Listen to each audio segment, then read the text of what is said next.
மத்தியிலும் அவர் நம்முடைய தேசத்துக்கு கிரியை செய்து நம்மையும் பாதுகாத்து இந்த ஊழியத்தையும் ஆண்டவர் ஆசீர்வதித்து வருகிறார். அதற்காக ஆண்டவருக்கு நன்றி சொல்கிறேன்.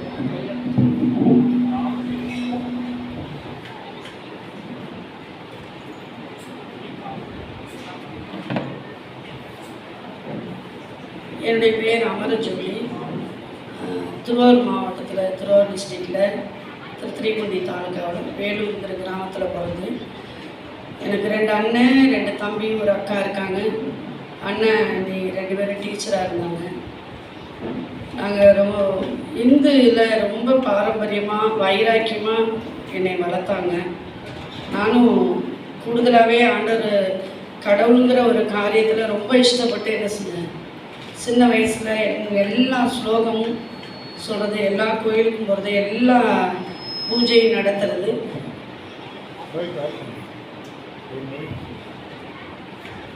அப்படியே 16 ஆண்டு வசனம் சொல்லுதில்ல, தெய்வ பக்தி உள்ளவர்களே தெய்வம் தமக்கென்று தெரிந்து கொண்டாங்க. ரொம்ப ஒரு ஸ்லோகம் கூட தெரியாதுன்னு சொல்ல முடியாது. அப்படி எல்லாவற்றையும் நான் மனனம் செய்து எல்லா பூஜையும் செஞ்சுக்கிட்டு இருந்தேன். கடவுள்னா எனக்கு சின்ன வயசில் ரொம்ப இஷ்டம். சின்ன பிள்ளைங்கன்னா விளையாட மற்றது காரியங்கள்லாம் விருப்பப்படுவாங்க. ஆனால் எனக்கு அந்த நேரத்தில் ஸ்லோகம் சொல்லலாமே, அது பிரயோஜனமாக இருக்குன்னு நினைப்பேன். வெள்ளி செவ்வாய்ன்னு பார்த்தீங்கன்னா வாளியில் எண்ணெயை ஊற்றிக்கிட்டு போவேன். இப்போ எங்கள் அப்பா சொல்லுவார், செட்டியார் வீட்டில் தான் உன்னை கொண்டு விடணும், அவன் தான் ஆட்டி வச்சுருப்பார். அவர் எல்லா சாமியும் ஒரு சாமி தான், ஒரு விளக்கத்துல எல்லாம் ஏற்றுக்குன்னு சொல்லுவார்.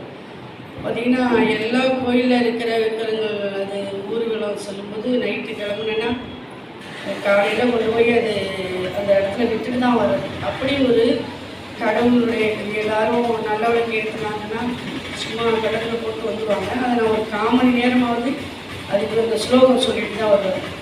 ஏன் அப்படின்னா கடவுளே பார்க்கணுங்கிற ஒரு ஆசை ரொம்ப இருந்துச்சு. அவற்றை பார்த்து ஒரே ஒரு கேள்விக்கு எனக்கு விடை தெரியணும் அப்படின்னு நான் ரொம்ப ஆசைப்பட்டேன். அந்த கேள்வியை எல்லாத்தையும் கேட்டேன். எங்கள் அண்ணன்ட்டையும் கேட்டேன், எங்கள் அப்பாட்ட கேட்டேன், யார்கிட்ட கேட்டாலும் அந்த கேள்விக்கு விடை தெரியல. அது என்னன்னா, மனுஷங்கள் எல்லாரும் என்ன செய்கிறாங்க, மனிதர்கள் எல்லாருமே ஒரு நாளில் இறந்துடுறாங்க. இறந்தாங்கன்னா அவங்க எங்கே போவாங்க? இல்லையே, இறந்தவங்க வீட்டில் ஒரே துக்கமும் வேதனையும் இருக்கும். கடவுள் மனசில் பாசத்தையும் உண்டாக்கி பாசத்தையும் கொடுத்து மரணத்தையும் கொடுத்துட்டார். அப்போ கடவுள் இறக்கம் இல்லாதவரா? அப்போ அவரை பார்த்து ஏன் இப்படி உண்டாக்குனாருங்கிறத கேட்கணும் அப்படின்னு சொல்லி எனக்கு ரொம்ப ஒரு வேதனையான எந்த நேரமும் இப்போ சொல்கிறேன்னா, அது எந்த நேரமும் எனக்கு அது ஒரு மனசில் என்ன இருக்கும், அந்த வேதனை எடுத்துக்கிட்டே இருக்கும். தூங்கிட்டாலும் எல்லோரும் தூங்கிடுவாங்க. நான் குத்தோலைக்கு ஏற்றி வச்சு அந்த பூஜை பண்ணிக்கிட்டு கந்த சஷ்டி கவசமாக எல்லாமே மனப்பாடமாக பண்ணி ரொம்ப பூஜை பண்ணிக்கிட்டு உட்காந்துருப்பேன். தவிர தூக்கம் அதிகமாக வராது. இப்போ அவங்க அண்ணன்கிட்ட கேட்பேன். அண்ணன் சொன்னார், இதை ஒன்றை கேட்காம படைச்சிட்டாரு உலகத்தை. ஏன் இப்படி படைச்சாரு நீ ஏன் என்ன கேட்குற? உன்னை கேட்டுட்டு படைச்சிருக்கணும் உலகத்தை அப்படின்னு சொல்லி திட்டுவாரே தவிர அந்த கேள்விக்கு யாருங்க என்ன செய்யலை, விட தெரியல. அவர் வருஷம் எம்ஏ தமிழ் பண்ணிட்டு படிச்சுட்டு ஒர்க் பண்ணாலும் வருஷம் மாலை போட்டு மலைக்கு போயிட்டு வருவார். அந்த 40 நாளும் நானும் விரதம் இருந்து பூஜை பண்ணுவேன், பஜனை பாடுவேன், எல்லாருக்கும் எல்லாம் சொல்லி கொடுப்பேன். அப்படி எல்லாம் இருக்கும்போது எனக்கு இந்த கேள்விக்கு விடை தெரியலன்னு ரொம்ப மனசில் அவ்வளோ ஒரு வேதனையோடு இருந்தேன். அப்போ எங்கள் அண்ணன் வேலை பார்த்தது ஒரு கிறிஸ்டின் ஸ்கூல். அதில் இந்த கிதியோனியர்லாம் என்ன செஞ்சுருக்காங்க, இந்த புதிய ஏற்பாடு இந்த அப்பையில் இந்த சகப்பட்ட போட்ட புக்கு தான், அதை கொடுத்துருக்காங்க. அதை எடுத்துகிட்டு எங்கள் அண்ணன் இது எல்லாத்தையும் இது மாதிரி வேளாங்கண்ணி போகிறது எல்லா இடத்துலையுமே எல்லாம் கடவுள்னு ஒரு குச்சி நட்டு வச்சா கூட அதுக்கு என்ன ஸ்லோகம் சொல்லணும் அப்படி தான் கேட்கணும். அதனால் அந்த புஸ்தகம் அப்படின்னு சொன்னோன்னே அவர் என்கிட்ட கொண்டு வந்து கொடுத்தாங்க. அதை நான் வாசிக்க ஆரம்பித்தேன். ஏன்னா எந்த அளவுக்கு நான் அந்த துக்கத்தில் இருந்தேன் அப்படின்னா, எங்கள் அப்பா சொன்னார், இது சினிமாவுக்காக அழைச்சிட்டு போடா, மனசு மாறட்டும் அப்படின்னு சொல்லுவார். சினிமா தேட்டருக்கு நீ அழைச்சிட்டு போனோன்னே இந்த துக்கம் ரொம்ப அதிகமாகிடுச்சு. ஏன்னா எல்லாரும் படத்தை பார்த்துக்கிட்டு இருப்பாங்க. நான் அந்த தேட்டரில் உள்ளவங்க எல்லாரையும் பார்த்து இவ்வளோ பேரும் ஒரு நாளைக்கு சாக போகிறாங்க. ஒரே நாளில் சாகாட்டினாலும் ஒவ்வொரு நாளில் செத்துருவாங்க. வாழ்க்கை தான், இதுதான் முடிவு. எதுக்கு வேஸ்ட்டாக உலகத்தை படைச்சிட்டாரு? அப்படியே அவ்வளோ கடவுளை மண்ணத்துறைக்கே இந்த பாட்டெல்லாம் பாட முடியாது டைமில். அப்படி தொழுது அப்படி வேண்டுறேன்னா பிரார்த்தனை செய்கிறேன்னா உடனே ஒரு நிமிஷத்தில் என்ன செஞ்சுருவாங்க. அப்போ அந்த நல்ல மரணங்கிறது தான் முடிவு. ஏன் மரணத்தை உண்டாக்குனாருங்கிற அந்த கேள்விக்கு விடை தெரியல. இந்த புதிய ஏற்பாடு கிடைச்சோன்னா அதை வாசிக்க ஆரம்பித்தேன். மத்தேயு 4ஆம் அதிகாரம் 15வது வசனத்தில் ஆண்டவர் என்னோடு பேசினார். இருளில் இருக்கும் ஜனங்கள் ஒரே வெளிச்சத்தை கண்டார்கள். மரண இருளின் திசையில் இருக்கிறவர்களுக்கு வெளிச்சம் உதித்தது. மரண இருள் அது உங்களுக்கு வெளிச்சம் உதித்தது. ஜனங்களுக்கு மரண இருளில் இருக்கிற ஜனங்களுக்கு வெளிச்சம் உதித்தது அப்படிங்கிற வசனம் எனக்கு ஆண்டவர் பேசினார், தொடப்பட்டுச்சு. உடனே இதை உட்காந்து இது எல்லா புஸ்தகம் மாதிரி இதையும் மனப்பாடம் பண்ணிடணும், இதை முதல்ல படித்தே ஆகணும் அப்படின்னு சொல்லிட்டு என்ன செஞ்சேன், அதிகமாக படிக்க ஆரம்பித்தேன். அப்போ தான் பாவத்தின் சம்பளம் மரணம், மாம்சத்தையும் இரத்தத்தையும் உடையவராய் பிள்ளைகள் இருக்கிறபடினால் ஆகையினால் என்ன செஞ்சார், அவரும் மாம்சத்தையும் இரத்தத்தையும் உடையவராய் வந்தார். அதில் ரொம்ப யோவான் எழுதின சுவிசேஷம் எனக்கு ரொம்ப பிடிச்சது. இப்போ ஜீவகாலமெல்லாம் மரண பயத்துக்கு அடிமையாக இருக்கும் ஜனங்களை விடுவிக்கும்படி அப்படியானார், மரணத்துக்கு அதிகாரியானவனே மரணத்தினால ஜெயித்தார்னு சொல்லிட்டு எபிரேயர் அதில் பார்த்தீங்கன்னா பைபிள் படிக்கும் போதெல்லாம் எனக்கு அவர் செய்த அற்புதங்கள், விடுதலை, சுகம் இதெல்லாம் கண்ணுக்கு தெரியல. ஃபஸ்ட்டு இந்த ஏசப்பா மரணத்தை, கடவுள் மரணத்தை உண்டாக்கலை, மரணத்தோடு ஆண்டவர் படைக்கலை, கடவுள் மனுஷன் ஒன்றா இருக்கும்போது தான் சார். அதனால தான் ஆண்டவர் பூமிக்கு திரும்ப வந்தாருங்கிறது. அந்த ரட்சிப்பை அறிந்த உடனே எனக்கு எப்படி சொல்கிறதுன்னு தெரியாது. ஆனால் என்ன செஞ்சேன், எங்கள் ஊரில் ஒரு நாகரான்னு ஒருத்தர் பாம்பு பிடிப்பார். ஐயோ தாத்தா இறந்துருவாரே பாம்பு கடிச்சுன்னு சொல்லி ரொம்ப கவலைப்பட்டுருக்கோம்.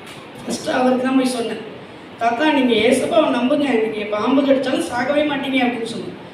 தங்கவேலு ஒரு தாத்தா என் வீட்டுக்கெல்லாம் எல்லா வீட்டுக்கும் கொண்டு போடுவார். அவருக்கு சொன்னோன்னே அவர் ஏசப்பா சுகமாக்க முடியுமான்னு கேட்டார். எனக்கு தெரியாது, ஆனால் ஏசப்பா நம்பணுமே, சுகம் தருவார் அப்படின்னு சொன்னேன். உடனே அவர் எனக்காக ஏசப்பட்ட வேண்டிக்கினார். எப்படி ஆரம்பிச்சுட்டு எப்படி முடிக்கிறதுன்னு தெரியாது. கேட்டேன், ஆண்டவர் அவருக்கு சுகம் கொடுத்துரு. 20 வருஷம் தோல்வியாதி. அவர் போய் துணி போடுற எல்லா வீடுக்கும் சொல்லிட்டு வந்துட்டாரு. அந்த சினிமாப்பா ஜோம் பண்ணிச்சு, எங்கள் ஊரில் என்னை பாப்பான்னு சொல்லுவாங்க. ஜோம் பண்ணதே எனக்கு சுகம் கிடச்சிட்டுன்னு சொன்னோன்னா அடுத்த நாள் பார்த்தீங்கன்னா வெறும் தேங்காய் எண்ணெய் பூசி ஜோம் பண்ண கிடைக்குதுன்னு யாக்கோப்பில் இருக்கிறத வச்சு. ஏன்னா உடனே அதை என்ன செய்ய ஆரம்பித்தோம். ரொம்ப அது எங்கள் அப்பா சொன்னார், ஐயோ இது எல்லா பைத்தியத்தோட இருக்குது, பெரிய பைத்தியம் ஆகிட்டுடா, எப்போ பார்த்தாலும் என்ன பண்ணுது, இப்போ இதை படிக்காத. எங்கள் என்ன சொன்னார், நான் தான் அந்த புக்கை வாங்கி கொடுத்தேன், எனக்கே போதிக்கிறியா, அந்த உனக்கு இந்த புஸ்தகத்தை வாங்கி கொடுத்தது தப்பாக தெரியுது அப்படின்னு சொல்ல ஆரம்பித்தார். இப்போ எல்லோரும் நிறைய பேர் ஜோம் பண்ண ஆரம்பித்தாங்க. என் ஃப்ரெண்ட்ஸுங்கள்கிட்ட எங்கள் அக்காட்ட ஃபஸ்ட்டு சொன்னேன், ஏசப்பாவை நம்பும்போது நான் எனக்கு என்ன நினைப்புனா, என்ன மாதிரியே எல்லாரும் குறிச்சும் எல்லாருக்கும் கவலைகள் இருக்கும் அப்படின்னு நான் நினச்சிட்டேன்.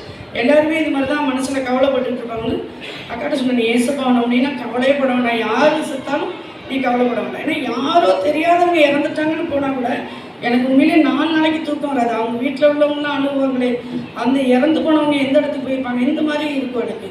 அதில் எங்கள் அக்காட்ட சொல்லும்போது அந்த புஸ்தகத்தை வாங்கி புதிய படம் வாங்கி உள்ள கடைசியில் வீசிட்டா. இது நீ இந்த வைத்தியத்தை ஒன்னோடய வச்சுட்டு என்கிட்ட கொடுக்காது. நான் என் ஃப்ரெண்ட்ஸுங்கள்கிட்ட சொல்ல ஆரம்பித்தேன். என் ஃப்ரெண்ட்ஸுங்க சர்க்கிளில் ஒரு 20 பேருக்கு மேலே ரசிக்கப்பட்டாங்க. அப்படியே பார்த்தீங்கன்னா இந்த ஒரு புதிய ஏற்பாடு தான். புதிய ஏற்பாடை படத்துக்குள்ளே போட்டுட்டு போவேன். கிராமத்தில் தானே எங்கள் சித்தப்பா பொண்ணுன்னு சொல்லிட்டு வைக்க பொருளை சொருவி வச்சுட்டு வந்துடுவேன். அவள் படிச்சுட்டு வேறு இடத்துல வைப்பா. அப்புறம் நான் போய் எடுத்து படிக்கணும். எனக்கு கொடுத்துட்டு எனக்கு மனசு கஷ்டமாக இருக்கும், நம்ம படிக்கலேன்னு. இப்படி ஒரு புதிய ஏற்பாடை வச்சு, அப்போ புதிய ஏற்பாடெல்லாம் எங்கே வாங்கணும் இப்படின்னு எங்களுக்கு தெரியாது. எனக்கு அந்த ஊரில் யாரும் ரசிக்கப்பட்டவங்க கிடையாது. ஆர்சி குடும்பம் மட்டும் ஒரு 2 குடும்பம் இருந்தாங்க எங்கள் ஊரில், பாக்கி எல்லாருமே இந்து தான். அப்போ ரொம்ப பார்த்தீங்கன்னா எங்கள் சின்னம்மா அதை வைக்க எடுக்கும்போது புதிய ஏற்பாடு விழுந்துட்டு, ஒரு புதிய ஏற்பாடும் ஒரு கையில் வாள்களோடு வந்துட்டாங்க வீட்டுக்கு. இந்த மாதிரி உன் பொண்ணு என்ன என் பொண்ணை மதம் மாத்திரா அப்படின்னு சொல்லிட்டு எங்கள் அப்பா சொன்னார், இந்த விளக்கு அந்த புஸ்தகத்தை போட்டு இந்த விளக்கத்தாலேயே நான் அடி அடிச்சுட்டு போகுது, என்ன சொன்னாலும் திருந்த மாட்டேங்குது அப்படின்னு சொல்லி. இதுக்கு யாராவது சாப்பாடு போட்டால் என்ன செஞ்சிடுவோம், வீட்டை விட்டு வெளியில் போயிட்டுருவோம், ஏன்னா ரொம்ப மதம் மாதிரி இப்படி ஆயிடுச்சுன்னு சொல்லிட்டு திட்ட ஆரம்பித்தாங்க. ஏன் இதில் இப்படி ரொம்ப ஒரு நெருக்கடி ரசிக்கப்பட்ட உடனே அப்படின்னு பார்த்தா, என் ஃப்ரெண்டுக்கு ஒருத்தர் சொல்லிகிட்டு இருக்கிறேன். அவன் சொல்கிறா, நான் போகிறேங்கிறேன். நானே எங்கள் அண்ணனுக்கு தெரியாமல் உனக்கு சொல்லிகிட்டு இருக்கிறேன் ஏசப்பா பற்றி, நீ எங்கே போகிற உங்கள் வீட்டில் இருந்துட்டு அப்படின்னு கேட்குறேன். இல்லை இனிமேல் இருக்க முடியாது போகிறேன்ட்டு விழுந்தா பாருங்க கட்டாருன்னு. அப்போ தான் இந்த மீது பிசாசை விட்டேருந்து போகுதுன்னு. இது மாதிரி இன்னைக்கு என் ஃப்ரெண்டுங்கள்ட்ட எல்லாம் போய் சொல்லும்போது என்ன ஆயிடுச்சு அப்படின்னா, எங்கள் ஃப்ரெண்டோட இன்னொரு ஃப்ரெண்டோட அப்பா வந்துட்டார்.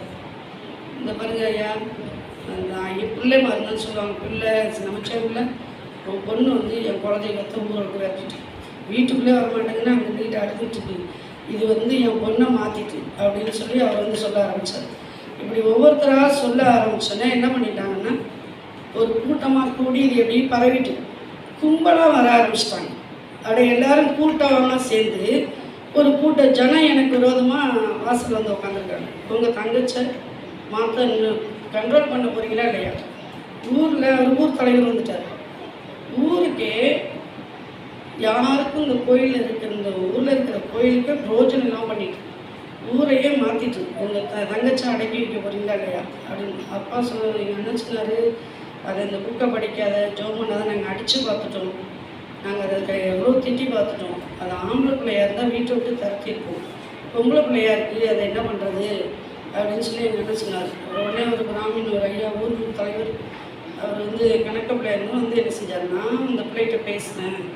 ஏன்னா எல்லா கோயிலுக்கும் அது வர்றதை நான் பார்த்துருக்கேன். சின்ன பிள்ளை தானே, இது தெரியல அப்படின்னு சொல்லிட்டு என்கிட்ட வந்து கூட்டத்தெல்லாம் வாசலில் உட்கார வச்சுட்டு என்கிட்ட வந்து பேசினார். ஆண்டவர் என்ன சொல்கிறார், உங்களுக்கு உங்கள் கொண்டு போகும்போது என்ன செய்யுங்க, பரிசுத்த ஆவியானவரே உங்கள் மூலமாக பேசுவார்னு சொல்கிறாருல்ல. எனக்கே அதுக்கப்புறம் தான் இவ்வளோ வசனம் மனசில் இருக்கா, அதுவும் ஏற்ற வசனங்களை சொல்கிறதுக்கு அப்படின்னு எனக்கு ஆச்சரியமாக இருந்தது. அவர் சொல்ல சொல்ல நான் பேசுகிறேன். அவர் என்னம்மா எதுக்கு தெரியுமா 90 புஸ்தகம் இதில் இல்லாத பற்றியா எதுக்கும் அந்த மாதிரி மாதிரி இப்படி சொல்ல பேச ஆரம்பித்தார். நானும் பேசுகிறேன். அது உடனே போயிட்டார். எங்கள் பெரியன்ட்ட போய் அருணகிரி இன்னொரு அரை மணி நேரம் உன் தங்கச்சிக்கிட்ட பேசினான். நானே கிறிஸ்டினா பேசுகிறேன். எனக்கு பயந்து போய் நான் வெளில முடியாதுட்டப்பா, இனிமேல் என்ன செய்ய மாட்டாங்க, அதுக்கிட்ட பேச முடியாது. அதுக்கிட்ட நான் எனக்கே பயம் வந்துருச்சு, நம்மளும் கிறிஸ்டினா மாறிடணும்.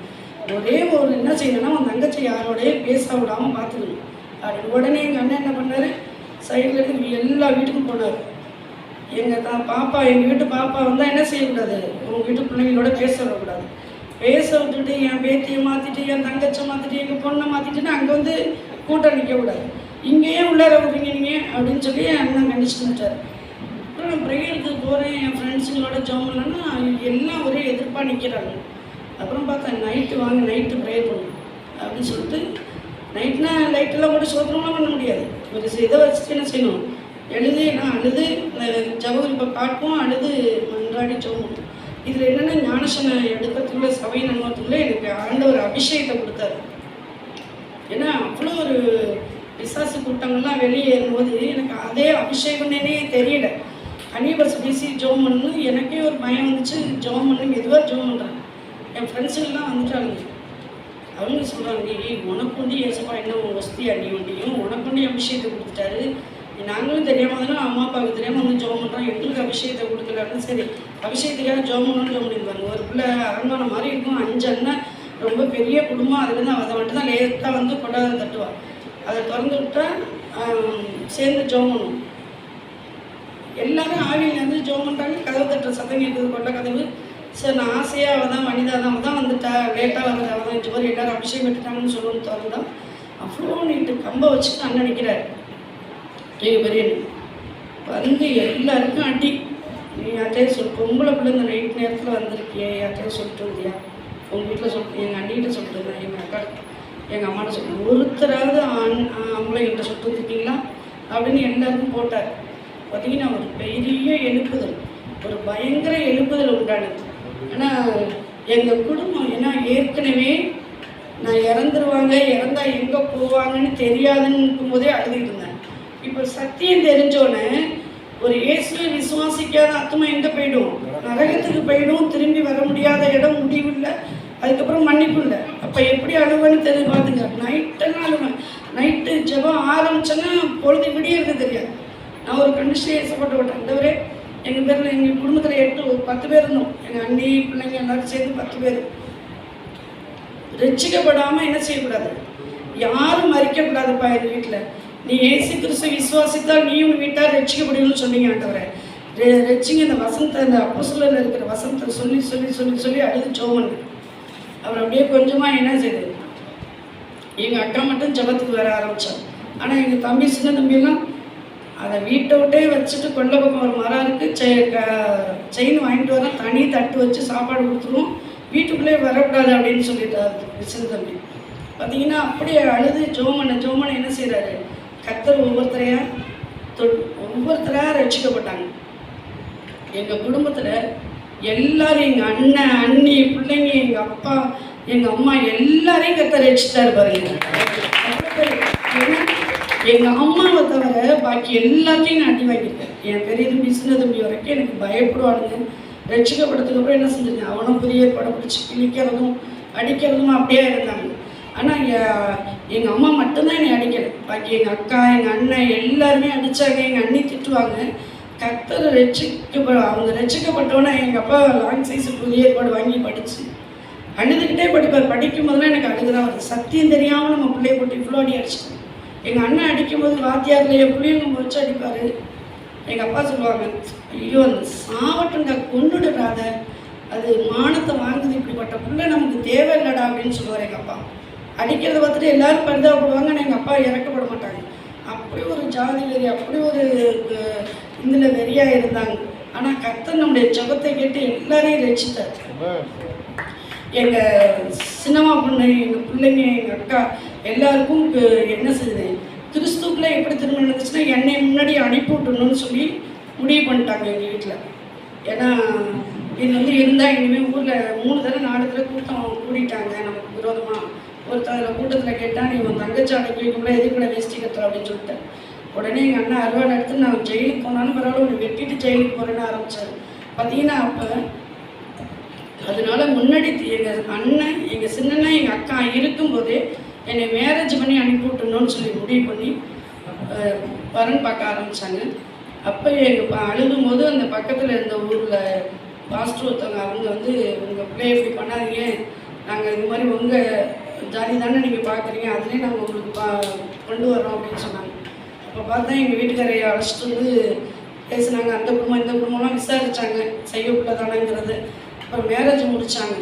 மேரேஜ் முடித்து நாங்கள் முடித்ததுக்கப்புறம் பார்த்தீங்கன்னா எங்கள் சித்தப்பாட்டு தங்கச்சிக்கு, எங்கள் தங்கச்சிக்கு, எங்கள் தம்பிக்கு எல்லாருக்கும் கிறிஸ்துக்குள்ள திருமணத்தை நடத்த கர்த்தர் அப்படி பயங்கர எதிர்ப்பு மட்டுமே அவ்வளோ தைரியமாக நான் செஞ்சுருச்சு.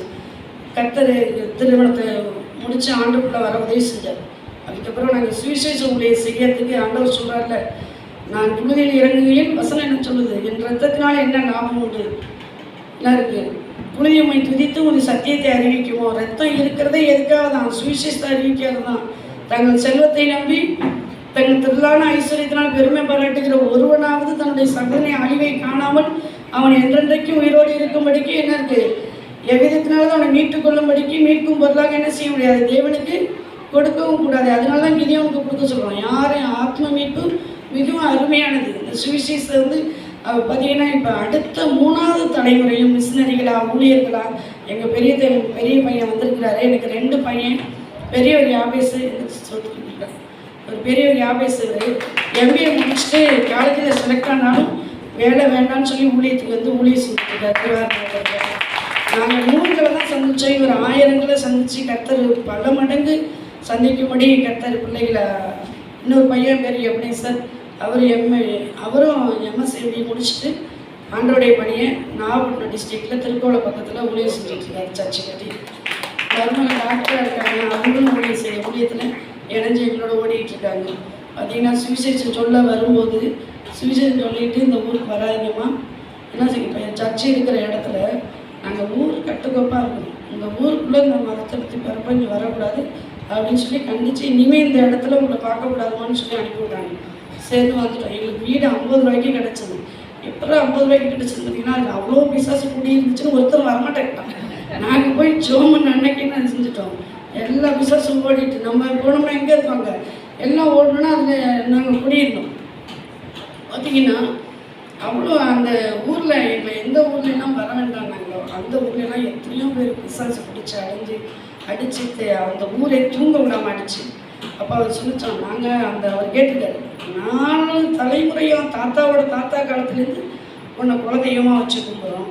இப்போ சர்ச்சை கட்டியிருக்கிற இடத்துல சொல்கிறேன், அந்த அப்படி 4 தலைமுறையாக கடா வெட்டி கஞ்சி காய்ச்சி ஊற்றி எத்தனை தலைமுறையாக உன்னை குலதெய்வமாக வச்சு கொண்டாடுறோம். பிள்ளைங்களை ரத்தத்தை குடிக்குது, நீ திறத்த மாட்டேங்கிற. என் கண்ணால் பெத்த தகப்பம் பார்த்துக்கிட்டு இருக்கிறேன். 5 பிள்ளைங்களுக்கும் என்ன இருக்குது, பிசாசுப்படி அப்படின்னு சொல்லும்போது அதை சொல்லிட்டான், உன் வீட்டை ஆட்டி படைக்கிறவன் என்னை விட பெரியவன், அவன்கிட்ட நான் நிற்க முடியாது. தென்னந்தோப்பில் வச்சு கும்பிடுங்க, அவர் தான் உன்னதமானவர், அங்கே போங்கன்னு தான். அவர் வந்து கேட்டார், தென்னந்தோப்பில் என்ன விளங்குதுன்னு வந்து கேட்குறாரு. அப்போ அவர் சொல்கிறாங்க, அலிலியாக்காரவங்க காலையிலேருந்து மத்தியானம் வரைக்கும் கட்டிக்கிட்டு கிடப்பாங்க, அவங்க சொன்னது அப்படின்னு சொல்லி அவர் அழைச்சிருந்தார். எல்லா பிள்ளைங்களுக்கும் விடுதலை கிடச்சி அந்த ஊர் பிரசிடென்ட்லேருந்து எல்லாரும் ரசிக்கப்பட்டாங்க. ஆண்டவர் பார்த்தீங்கன்னா சில இடம் வாங்கி சர்ச்சை கட்டலாம் அப்படின்னு சொல்லி பார்த்தா அந்த கொட்டாயம் இருக்கிறது 92ல் ஒரு பயிரில் நடிச்சதில்ல, அதில் அந்த கொட்டாயம் போயிடுச்சு. அதுக்கப்புறம் அவங்க காலி பண்ணுதுன்னு சொல்லிட்டாங்க. ஆர்சி கிறிஸ்தவங்க கொடுத்த இடம் என்ன பண்ணுறதுன்னு தெரில. அப்போ தான் இந்த இடத்த காமிச்சு ஆண்டவர் வாங்க வச்சார். பில்லர் போட்டுக்கிட்டு இருக்கிறோம். ஊர்லேருந்து ஒரு 60-70 பேர் இந்த மாதிரி ஒரு 7 மணி போல் இருக்கும் வந்துட்டாங்க. இந்த மாதிரி இந்த எங்கள் வீட்டுக்காரங்களுக்கு வந்து சீர்காழி சைடு ஓடி போயிட்டு, நீ தான் இந்த ஊருக்கு பிரசிடண்டாக இருக்கிற, நாங்கள் பேருக்கு தான் பிரசிடண்ட்.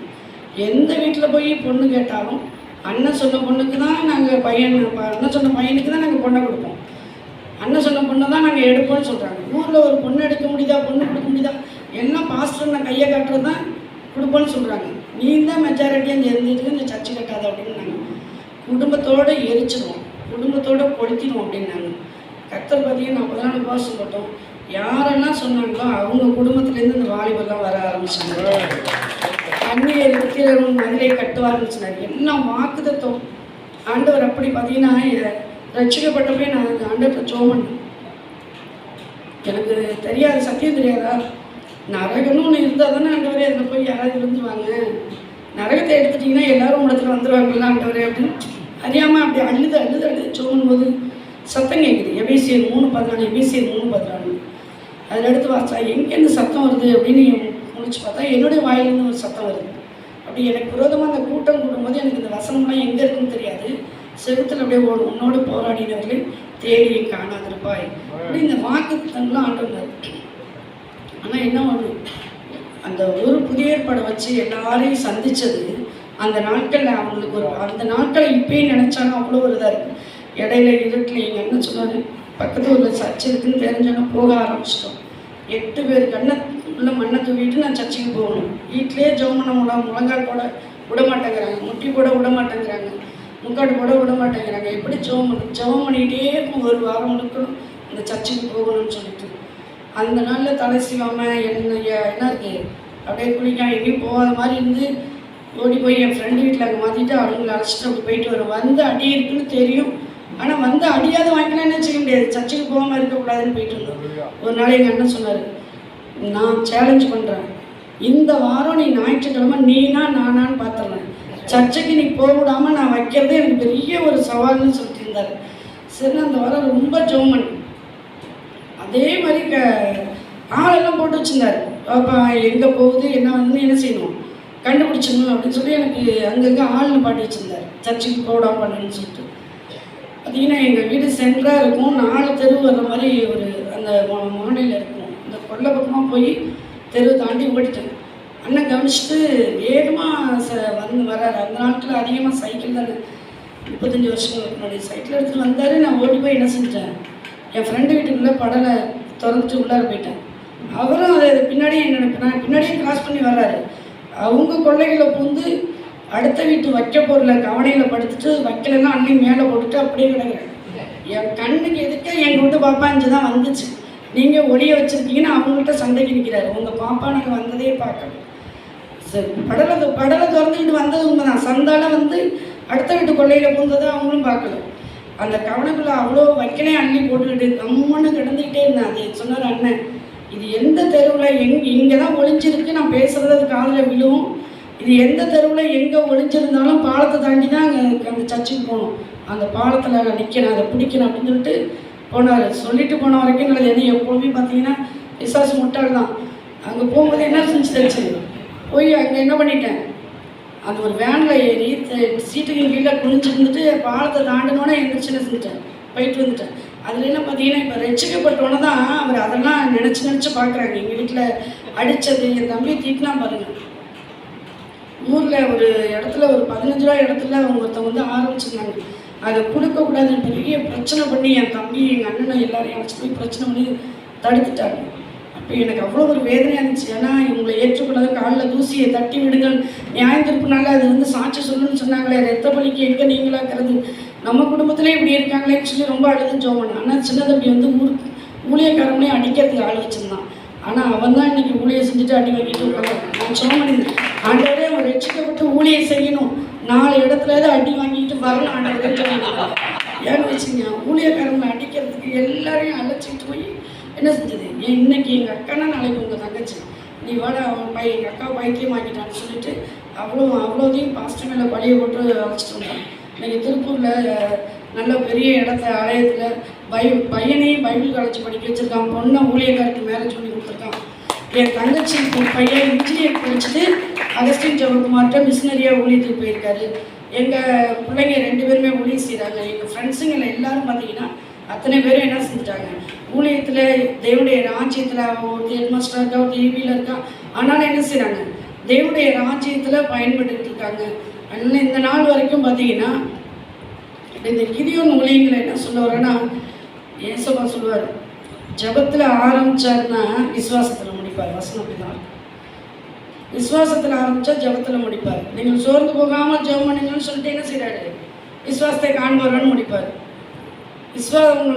ஒருவன் என்ன இருக்கு, விசுவாசம் இல்லாமல் தேவனுக்கு பிரியமாக இருப்பது கூடாத காரியம். ஏனென்றால் தேவனிடத்தில் சேர்த்துன்னு ஒரு உண்டென்றும் தம்மை தேடலுக்கு பலன் அளிக்கிறோன்னு விசுவாசிக்க வேண்டும் ஜபத்தில் முடிக்கிறார், விசுவாசத்தில் ஆரம்பிச்சு. அதே போல் இந்த கிதியோன் ஊழியங்கள் வந்து நம்ம மூலமாக ரட்சிக்கப்படுற ஆத்மாக்களுக்கு புஸ்தகத்தை கொடுக்கறதுக்கு நமக்கு ஒரு, ஏன்னா கடைசி காலத்தில் பஞ்சம் வரும். என்ன பஞ்சம், வசனம் கிடைக்காத பஞ்சம். இன்னைக்கு வசனம் எவ்வளவு அடிக்க முடியுமோ, எவ்வளவு கொடுக்க முடியுமோ நாங்கள் இந்த சபையில் சொல்லி 2 மடங்கு நாங்கள் கிதியோன் ஊழியத்துக்கு கொடுப்போம். அதை பார்த்திங்கன்னா அந்த வாரம் வர காணிக்கையும் எடுத்து அதில் கொடுத்துருவோம். பார்த்திங்கன்னா ஆண்டவருடைய வசனம் சொல்லுது. அதுபோல் கிதியோன் ஊழியங்களும் சபையின் ஊழியங்களும் இணைந்து தான் இருக்கும். கிதியோன் ஊழியத்தினால சபை ஊழியம், சபை ஊழியத்தினால கிதியோன் ஊழியம், அப்படி தான் போயிட்டுருக்குறோம். அதனால் கிதியோனில் உள்ள ஊழியர்களுக்காக நாங்கள் ஜெபிக்க ஒரு ஜப குறிப்பாக வச்சு எல்லாருக்கும் சொல்லி ஜெபம் பண்ண சொல்லுவோம். ஏன்னா அதில் இருக்கிற உண்மைத்தன்மை எனக்கு பிடிக்கும். அவங்க தியாகமாக கிரையை செலுத்தி நம்ம எப்படி ஊழியம் செய்யணுமோ அவங்க அதை கூட பொருளாதாரத்துலேயும் எல்லாத்துலேயும் அவங்க செய்கிறாங்க. அதுபோல் நம்ம என்ன செய்யணும்னா, ஆண்டவர் கிருபையாக இந்த நாள் வரைக்கும் எங்கள் பகுதியிலே அவ்வளோ ஒரு பெரிய ஒரு போராட்டம் இருந்தாலும், அப்போ அந்த நாங்கள் ஊழியத்தை ஆரம்பித்த நாட்களில் கம்யூனிஸ்ட் கட்சிக்காரங்க வந்து ஊழியக்காரங்களாம் அடித்து ஜட்டியோடு அனுப்பிவிட்டாங்க. அந்த இடத்துக்கு போகும்போது, எப்படிமா நீ இங்கே வந்த, நீ வந்து ஒன்று இனிமே என்ன செய்யக்கூடாது, பார்த்தா உடனே என்ன செஞ்சிருவோம், காணாமல் போக பண்ணிடுவோன்னு சொன்னார். நான் ஜோமன், ஆண்டவரே போராடியும் உன்னோடு போராடினர்களை தேடியும் காணாத பயிர் சொன்னீங்களா ஆண்டவர். அவன் தான் 15 நாளைக்கு அப்புறம் அவன் இல்லவே இல்லை, இன்ன வரைக்கும் இல்லை. அப்படி எத்தனையோ பேர்களை கர்த்தர் பார்த்தீங்கன்னா அவ்வளோ ஒரு நெருக்கடி. ஒரு 60 பேர் பிஞ்ச பிள்ளைங்க வந்து எங்கள் சர்ச்சுக்கு வருவோம். அவனா மக்கள் வீட்டில் பொண்ணு கூட வீட்டுக்கு அடிச்சு போட்டா என்னங்க கேட்க ஆள் கிடையாது. இப்போ இருக்கிற முருகானந்த கருத்து முருகானந்தன்னு எல்லாம் ஜோம் பண்ணிட்டு அவர் பேசுகிறாரு, மீட்டிங் போட்டு பப்ளிக் மீட்டிங்கில் பேசுகிறார். அந்த எவ்வளோ ஊழியர்கள் ரொம்ப வளர்ந்துட்டு இருக்குது, இதையே இவ்வளோ தூரம் வளர விட்டீங்க அப்படின்னு சொல்லி பேசி போராட்டம் நடத்த, அதை வைக்கிற மீட்டிங்கை நடத்தக்கூடாதுன்னு சொல்லி அந்த பேப்பர்லாம் வந்துச்சு. அப்போ மீட்டிங் நடத்த, அப்போ அந்த 60 பேரையும் அரெஸ்ட் பண்ணி வச்சுருந்தாங்க. ஏன்னா நாங்கள் எங்கள் சொந்த இடத்துல நடத்துவோம். நாங்கள் இப்போ ப்ளீஸ் மீட்டிங்க்கு கூட கூப்பிட்டு பார்த்தாங்க கலெக்டர், தாசில்தார் எல்லோரும் உள்ளே தான் ஃபஸ்ட்டு இந்த மாதிரி கூட்டத்தை ஆரம்பித்து நடத்துறது. அவ்வளோ ஒரு எதிர்ப்பு மத்தியிலையும் கர்த்தர் என்ன செஞ்சார், ஊழியத்துக்கு ஒரு வாகனம் வச்சுருந்தோம் பாருங்க. அந்த வாகனத்தை பிடிச்சிட்டாங்க. ஜனங்களை கிராமத்தில் பஸ் இல்லைன்னு சொல்லிட்டு அழைச்சிட்டு வரதுக்கு கொண்டே வரதுக்கு ஒரு வாகனம் வாங்கினோம். அதை ஒரு பிஜேபிக்காரன் வாங்கி வச்சுட்டு கொடுக்கவே முடியாதுன்னு ஒரு 5 மாதம் ரொம்ப தகராறு பண்ணி எங்களுக்குன்னே ஆண்டவர் ஒரு போலீஸ், நேர்மையான ஒரு போலீஸ் அதிகாரி, உயர் அதிகாரி வந்தார் பாருங்க, திருவாரூர் மாவட்டத்தில். அவர் அந்த என்ன நம்ம சொன்னோம், உன்னை நான் ஜெயிலில் வச்சு பார்க்குறேன், உன்னை நான் ஜெயிலில் வச்சுருவேன். இதெல்லாம் பிள்ளைங்கள்டையும் சொல்கிறதில்ல, பாஸ்டர்னு சொல்கிறதில்ல. ஏன்னா ஊழியத்துக்கு தடையாக போக வேண்டாம்னு சொல்லிட்டாங்கன்னா என்ன பண்ணுறது, நான் வந்து உண்மையிலே கர்த்தருக்கும் அதுக்கடுத்தபடி எங்கள் வீட்டுக்காருக்கு மட்டும்தான் பயப்படும், பாக்கி எதுக்கும் பயப்பட மாட்டேன். எவனாக இருந்தாலும் பயப்பட மாட்டான். அங்கே பண்ணிடுறோம் இங்கே பண்ணிடுறோமா, அதை கையில் வச்சு இதில் போங்கடான்னு சொல்லிட்டு கர்த்தர் பெரியவருங்கிறத நம்ம நிரூபித்து காட்டணும். பூமியிலே தேவன் இஸ்ரவேலின் தேவன் உண்டென்று அவர் அன்னைக்கு வைராக்கியமாக எழுதினார். அவன் எத்தனையோ தர இந்த பசங்களையெல்லாம் அழைச்சிட்டு வந்துட்டு அப்படியே சுற்றிட்டு ஒன்றை வந்து என்ன ஒரு தடவை ஊழியத்துக்கு போயிருக்கேன். 2 அம்மா அழைச்சிட்டு போயிட்டு வந்துட்டான். நீ எப்படிமா போன? நாங்கள் சும்மா அந்த அக்கா கூப்பிட்டாங்க வந்துட்டேன்னு ஒரு அம்மா ஓடிட்டு இன்னொரு அம்மா கேட்டான், என் பிள்ளைக்கு உடம்பு சரியில்லை அதனால வந்தேன். உடம்பு சரியில்லைன்னு வைத்தியரை போய் பார்க்கணும், ஏன் நீங்கள் இங்கே வந்தீங்க? இந்த அம்மா தான் சோறு கொடுத்தாருங்க ஜெபம் பண்ணி. அப்போ நீ ஏன் மாந்திரிகத்தை போக வேண்டியதானே, பூசாரிகிட்ட போனதுனே. பூசாரிகிட்ட போய் எல்லா இதுவும் கட்டிட்டேன். அங்கெல்லாம் என்ன செய்யணும், நீ சொல்கிற பூசாரி எல்லாத்தையும் போயிட்டு வந்துட்டேன், ஒன்றும் நடக்கலைன்னாங்க. ஆனால் இந்த நாளில் பார்த்தீங்கன்னா நம்ம ஊழியத்தை அவங்க ஒரு கண்ணாக வச்சுருக்காங்க. ஆனால் ஆண்டவர் வந்து அவனை ஜெயிலில் வச்சு எனக்கு நேராக அவனை ஜெயிலில் ஆண்டவர் வச்சார். உன்னை நான் ஜெயிலில் வைப்பேன் அப்பன்னு சொல்லிகிட்டே இருந்து இந்த எல்லா இடத்துலையும் நீ மிரட்டியிருந்தான். கர்த்தர் எனக்குன்னு ஒரு அதிகாரியை கொண்டு வந்து அவனை ஜெயிலில் வச்சார். இந்த வரைக்கும் ஆண்டவர் நாங்கள் ஜீவனோடு இருப்பதும் நாங்கள் அந்த இடத்துல ஊழியத்தை செய்வது கர்த்தருடைய கிருபை தான். அதனால் எவ்வளோ பண்ணிட்டுருக்காங்க, நீங்கள் ஜெபம் பண்ணிங்க. இந்த ஒரு புதிய ஏற்பாட்டை கர்த்தர் இந்த நாளில் அவங்க கிடியோன் கொடுத்ததுனால கர்த்தர் நாட்கள் குற்றமாக ஆலமரம் போல 3ஆவது தலைமுறையும் ஊழியத்திற்காய் வைராக்கியமாக இருக்கிற பிள்ளைகளே ஆண்டவர் எழுப்பிட்டார். ஆண்டவருக்கு மகிமை உண்டாதாக.